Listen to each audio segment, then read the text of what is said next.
Nicole Queiroz é formada em Medicina pela Universidade de Mogi das Cruzes, com aprimoramento em Cardiologia do Esporte pelo Instituto Dante Pazanese de Cardiologia.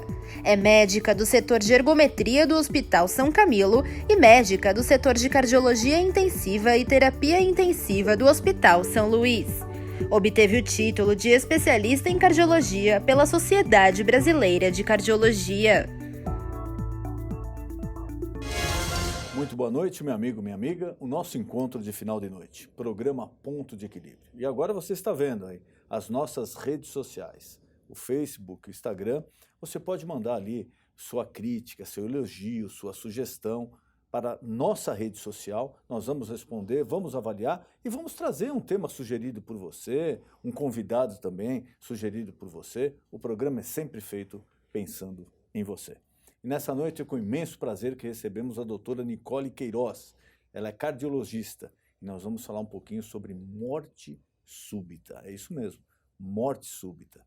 Doutora, boa noite, obrigado por recebê-la novamente aqui, é um prazer. Eu que agradeço o convite. Primeira pergunta, já vamos fazer, separar a confusão que o leigo faz, né? Muita gente fala de um mal súbito e a morte súbita. O que é o mal súbito e o que é a morte súbita? Tá, então eu vou começar falando do mal súbito. Na verdade, é um fenômeno que vem sem avisar, então, sem sintomas prévios. Nós, médicos, chamamos de síncope, que é o desmaio, é a perda transitória do fluxo cerebral, levando uma perda rápida de consciência, mas que ela vai voltar. Quer dizer, isso não tem aviso nenhum, não tem sintoma prévio, nada.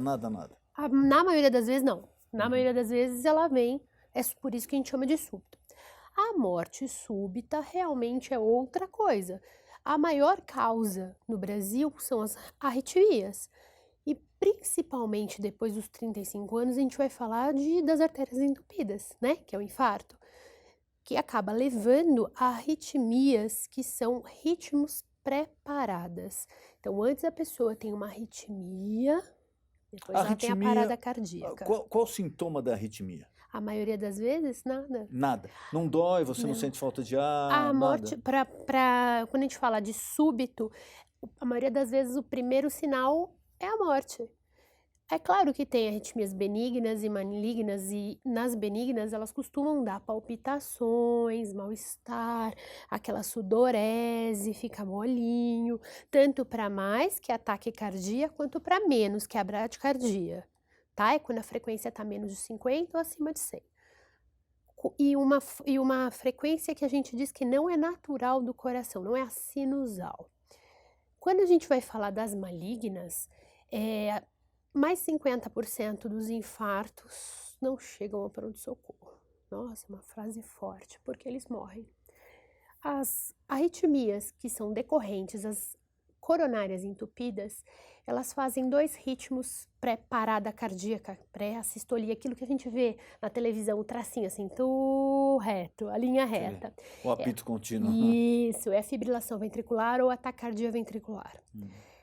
Se ele receber o choque, aquilo que a gente vê também em filme, novela, ele tem chance de voltar ao ritmo normal em até 50%, 49%, 50% de chance de restaurar. Mas isso tudo num período curto de tempo. Por isso, mais ou menos 5, 7 minutos. Por isso que a gente fala do pronto atendimento, por isso que houve aquela lei.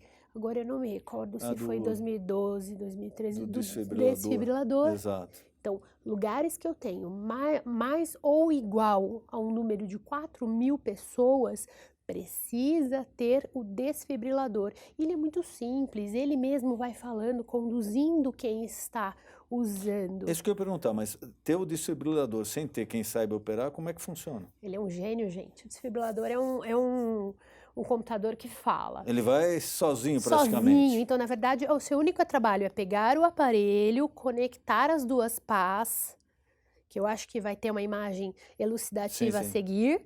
Então, colocou as 2 pás, já vai estar escrito no aparelho, se for criança, o tamanho que fica, ou a posição que fica, ou se for adulto. Coloca e ele vai dar o primeiro sinal. aparelho ligado, lendo o ritmo, afastar, porque às vezes ele já identifica o ritmo de parada e ele dá o choque. Ele mesmo já calcula. Né? Enquanto isso, a segunda pessoa, ou você mesmo que está com o seu celular, já vai ligar para emergência, pedindo ajuda para que a ambulância venha, porque não é que tomou o choque e que está tudo bem, está resolvido. E algumas vezes a pessoa volta à consciência no primeiro. Mas mesmo assim, lógico, Sim, continua sendo um cenário grave, dramático, médico. com certeza absoluta. Isso é só a medida de salvamento. Como a gente disse, a importância da terapia elétrica nos primeiros momentos. Mas o importante é você saber identificar o que é uma parada cardíaca e o que é uma síncope, um desmaio. Vamos pegar alguns casos pontuais, começar pelo mais antigo, pelo menos que eu recordo. A gente comentava aqui, aquele jogador do São Caetano, Serginho, zagueiro do São Caetano, se eu não me engano, em 2004 que foi isso, 2004, 2005, uma coisa assim. Num jogo contra o São Paulo, no Morumbi, ele desabou. Não sofreu falta, não sofreu choque nenhum. Ele sozinho desabou e veio a falecer. Aquilo que ele teve, o que foi? Ele teve uma arritmia decorrente a uma cardiopatia congênita, né? Então, uma das causas também de morte súbita que vai deflagrar em arritmia e parada são cardiopatias congênitas. No Brasil, temos duas principais, que é a miocardiopatia hipertrófica, onde uma parte do miocárdio, do músculo cardíaco, vai aumentar, impedindo que o fluxo entre e saia de forma normal. E a displasia ritmogênica do ventrículo direito. Os atletas profissionais, via de regra, né, são pessoas que tomam certos cuidados e por praticar esporte de uma maneira profissional, etc. E às vezes pode acontecer, mesmo com a pessoa se valendo desses exames, tudo, tem alguma outra precaução que ele possa tomar? Não tem, porque a maioria das vezes a morte súbita, o primeiro sintoma dela é a morte. A gente tem algumas mutações no seu DNA que traz uma arritmia hereditária, como síndrome de Brugada. Que a pessoa, a primeira manifestação de fato e ainda tem 3 subtipos dentro dela. Então é muito complexo, o teste genético é caro, ninguém sai fazendo ele à toa, nem há porquê, visto da estimativa. O que nós costumamos fazer? Ter uma vida saudável e fazendo check-up com frequência. No check-up aponta o problema.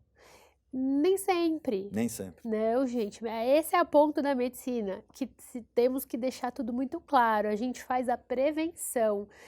Claro que tem coisas que passam por 1, 2, passou por uma junta médica, mas às vezes não tem o exame específico, ou porque ele é muito caro, ou porque a doença é 1 para 1 milhão. Quem vai imaginar? Imagina se a gente sai tocando pânico na sociedade, fazendo um monte de exame caro que não necessita. Um outro caso mais recente daquele rapaz, um modelo, se eu não me engano, com 22 anos. Jovem, eu vi o caso, eu não sei do que aconteceu de fato, não vi o laudo dele. Estava desfilando, né, na São Paulo Fashion Week. Exatamente. Caiu não sei se ele já morreu ali na própria passarela ou quando foi ao hospital. Mas também foi uma coisa súbita. Então, ele foi outro caso de morte súbita. Sadio, né? Exatamente. Eu não vi o laudo, eu não sei do que se trata, não conhecia o prontuário médico dele, mas na estatística, quando é jovem, também penso em arritmia e doenças congênitas. É claro que tem outras coisas sem ser cardiologia, né? A gente sabe que a principal causa de morte súbita são das doenças cardiovasculares, mas tem sistema nervoso central, gente, como aneurisma, que foi a esposa do ex-presidente, teve um aneurisma, pode ter sido uma convulsão, aspirou, ficou sem respirar, sem oxigênio, tem outras causas, né? A gente só pode elucubrar de fato. Quando a pessoa, o cidadão comum, às vezes ele apresenta algum sintoma, ou fadiga, ou transpiração excessiva, ou palpitação, e é muito comum a pessoa falar, eu estou com problema de pressão, eu estou com problema no coração, mas ela não sabe, lógico, identificar o que está acontecendo. Qual o conselho que a senhora dá para a pessoa? Procurar já um especialista, fazer um exame prévio, se esses sintomas já estão acontecendo frequentemente. Por exemplo, uma pessoa que tem muita palpitação. Procura um médico de confiança.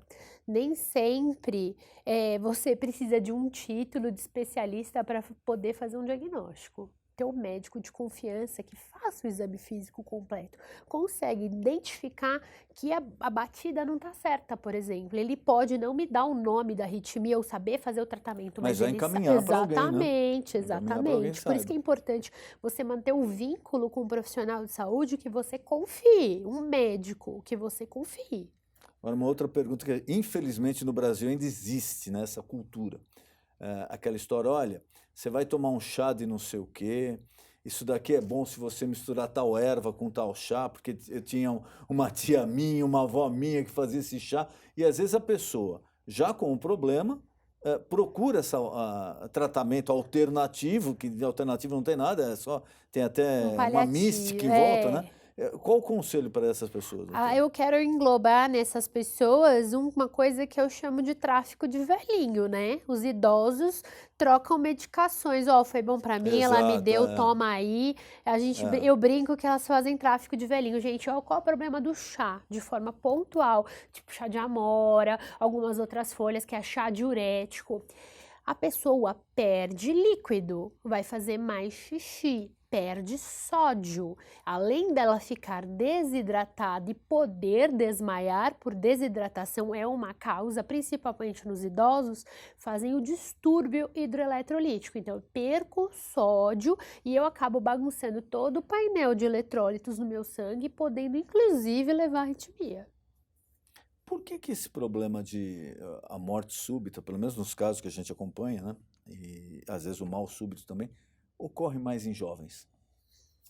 Na verdade, eu acho que é o que mais dito, porque é o que mais impressiona. O número é grande, em 320 mil pessoas por ano, morrendo. 320 mil pessoas por ano? Morrendo de morte súbita. Aqui no Brasil? Exatamente. Mas assim, o dado certo...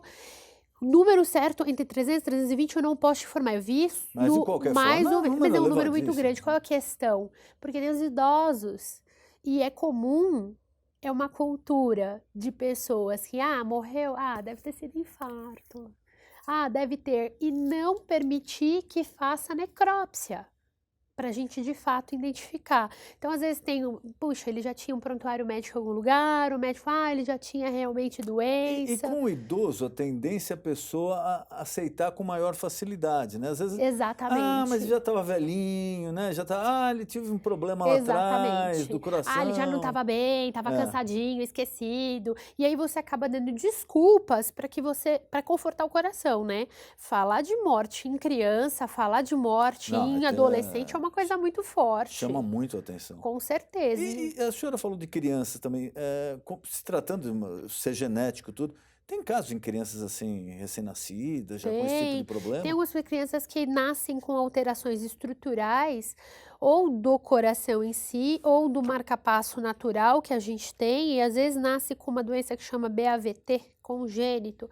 Alterações do cunho elétrico ou estrutural, além das mortes de berço, que são outras causas, mas que a Sociedade Brasileira de Pediatria costuma fazer campanha, orientando a mãe a levantar o decúbito, pôr para rotar. Existem outras causas também na criança. E o Brasil em comparação ao resto do mundo nessa área? A senhora falou do número de mortes aqui, dos tratamentos, dos profissionais, dos sintomas. O que tem de novidade? O que tem aparecido aí em Estados Unidos, Europa?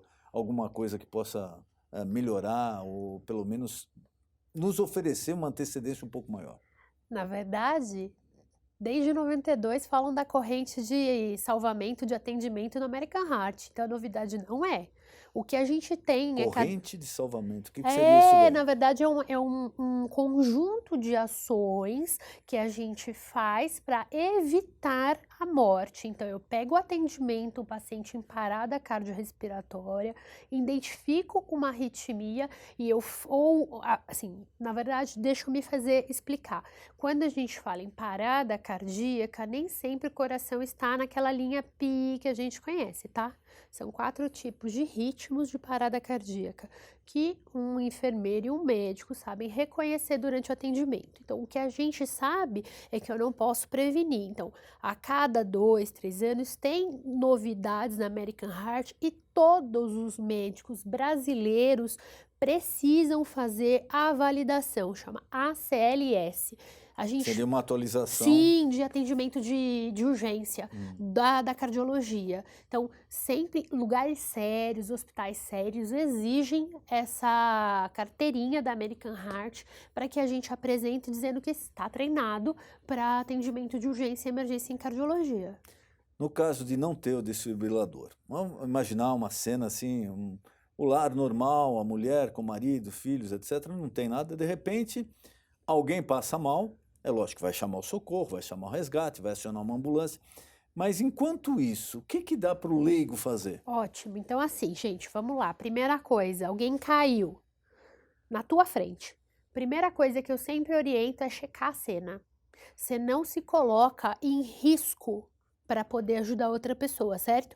Então, se é uma estrada, se é uma coisa que está passando o carro, toma cuidado, tá?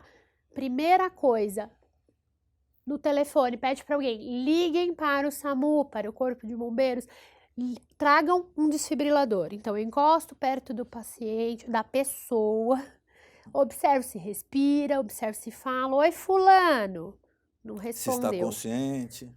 Fulano, não respondeu, senhor, você tem basicamente 10 segundos para achar pulso. Nossa, que desespero, doutora, eu não consigo. Onde são os pulsos fortes, gente? Pulso aqui no punho, ele fica fraquinho muito rápido, então são grandes pulsos. Aqui de carótida ou aqui na inguinal da pessoa. Coloquei a mão, puxa, não tô com medo. Na dúvida, massagem. Então, são 30 compressões, colocando na frente a mão dominante. Gente, mão dominante é a mão que você escreve. Colocando esta região do seu punho, aqui. Quer dizer, essa base aqui, né, do punho, essa base aqui, pressionando. Aqui. Vai ficar um pouquinho ali no fim do externo, gente. Aqui no finalzinho, a gente palpa aquele ossinho. Pode ser aqui mais para a esquerda. Você conseguindo comprimir certinho aqui ou aqui, óbvio que pode ter um pouco de diferença de eficácia, mas tentando. Então, vou colocar minha mão em cima, a outra para sustentar e vou jogar meu tórax. Na verdade, eu ajoelho do lado do... O ideal é ser ajoelhado ao lado da pessoa deitada e fazer um movimento pressionando dessa forma. A pessoa se ajoelha assim e o paciente está aqui, a pessoa parada. Essa é a posição. Então, durante o atendimento de urgência, você vai empurrar o tronco, vai deixar descer e subir. São 30 vezes para 2 ventilações. Ai, mas eu não tô sozinha, ou eu não tenho uma sacolinha para furar e colocar na boca da pessoa, é uma pessoa desconhecida, tenho medo de pegar alguma doença. Ok, continue comprimindo, tá? Então, a mais importante é a compressão. É claro que ventilação, fornecer oxigênio é importante, mas o mais importante é o permanecer, fazer esse coração bombeando. Mas e se a pessoa, como a senhora falou, no pulso, ela vê que a pessoa está com um pulso ainda forte, mesmo assim? Não, se tem pulso eu não faço. Então, a pessoa ela está no chão, ela está desacordada, mas está com pulso. É melhor não fazer nada, não só faço chamar nada. um atendimento. Viro de ladinho, porque se ela começar a vomitar, ela vai aspirar. Se afogar no Exatamente, se afoga e morre, né? Então, eu deixo ela de decúbito lateral, não coloco dedo, não coloco objeto na boca, porque se for ter uma convulsão, ela corta e machuca você, quebra os dentes e pode ser pior. Então, deixa só de ladinho até o serviço médico chegar. Quer dizer, se você sentir o pulso, não faça a massagem, Nada. Coloque a pessoa de lado, tá, até o serviço médico chegar, para evitar que a pessoa venha vomitar e se afogue com o próprio vômito. Isso, Agora, não sentir o pulso. Ou tá na dúvida. Ou tá na dúvida, massagem. Coloca a pessoa no chão deitada, se ajoelha ao lado da pessoa e a doutora aqui explicou como você vai fazer a massagem. Isso é muito importante, porque pode salvar até o atendimento chegar. Isso, né? Salva a vida, tá? Então, falando que eu tenho mais ou menos 50% de chance, é muita coisa. Para quem tá ali parado e de repente tem uma 50% de chance de ser atendido, atendemos massagem. Dentre os 4 tipos de parada, 2 ritmos são chocáveis e 2 não são chocáveis. E o que que faz? Massagem. Tô errado? Não tô errado, então eu estou certo. Pode atender, pode começar massageando. Um outro caso, doutor, um árbitro de futebol também recentemente né, apitando lá o jogo, ele teve também, acho que foi mal súbito ali, caiu e veio a falecer. O caso dele, como é que foi? Se eu não me engano, acho que foi no 3º minuto, ele já começou a sinalizar que não estava sentindo bem. Então, pode ou não quer dizer que toda manifestação ritmogênica maligna vai ser em morte. Quer dizer, mas ele já sinalizou, então. Aí ele teve alguma... Foi mal súbito, ele não tinha nada. A definição da morte dele... Não, mas que a senhora falou que ele sinalizou. Ele sinalizou assim, ele começou a dar sinais que não estava sentindo bem, foi rápido. Ele teve um primeiro sinal, um primeiro sintoma e em seguida caiu. Então, a morte súbita é quando você não viu a pessoa doente nas últimas 24 horas. Até um dia atrás ela estava bem. Ou eu não conheço o passado médico, tá? Então, se não tem nada, de repente tem e morreu. O que foi o caso dele? Ele pôs a mão no peito, eu não sei muito bem o que foi. Ele sentiu-se mal e minutos depois ele caiu. Caiu, foi atendido, mas sem sucesso. Mesmo com atendimento rápido? Sim. Provavelmente quando atenderam já era irreversível. Não, entra naquela situação de 50%. Não é porque você foi atendido na hora que você vai ficar bem. De fato, a maioria das vezes sim, né? 50%, mas minha vivência médica é que a terapia de choque funciona. Vi até um grande hospital público onde eu fiz uma parte da minha educação cardiológica, que estava no jogo de futebol, tinha 30 anos, tinha artéria entupida que a gente nem imagina que com 30 anos, a gente fala 35, parou perto do hospital, foi levado, recebeu um monte de choque, ficou uns 40 minutos em atendimento, pensei que ia ver, né, um desfecho ruim, 40 dias depois ele saiu dando tchau para mim do hospital. Bem, só ficou um pouquinho com estabilidade para andar, mas com fisioterapia fica bem melhor. Doença cardiovascular ainda é a que mais mata no mundo? Principalmente voltando para o nosso país. É importante lembrar que a hipertensão é a grande vilã, além das arritmias, além de tudo. Quando eu falo de doença cardiovascular e morte, eu falo em infarto, eu falo em AVC, o principal vilão é aquela hipertensão de tempos atrás que não foi identificada e controlada. A famosa pressão alta. Que não foi identificada e tratada a tempo. E acaba resultando em aneurisma abdominal, que quando rompe, a chance de não voltar, mesmo com atendimento médico imediato, é grande. Derrame, descolamento de retina, insuficiência cardíaca, insuficiência renal, insuficiência arterial periférica, ela faz uma bagunça. E para evitar a pressão alta, além daquilo que a gente já sabe, né? Naquilo que pode até comer conversou. Sal, não pode comer comida com gordura, tem que caminhar, tem que fazer esporte. Evitar bebida alcoólica, tabagismo, embora ele, na parte só da pressão, que eu escuto muito, mas saiu no artigo que para pressão ele não muda os níveis pressóricos, mas ele é o grande vilão para as outras doenças cardiovasculares que ela tá junto com a pressão alta. Estresse, gente, uma boa noite de sono, isso são coisas que mudam completamente o contexto. Quer dizer, são coisas que estão ao nosso alcance. Totalmente. É difícil. Mas poxa, eu tô acostumado a comer uma comida mais gordurosa, eu não gosto de andar. Bom, mas isso você pode resolver, tá? Basta uma força de vontade, né? Você querer. Isso é de graça, né?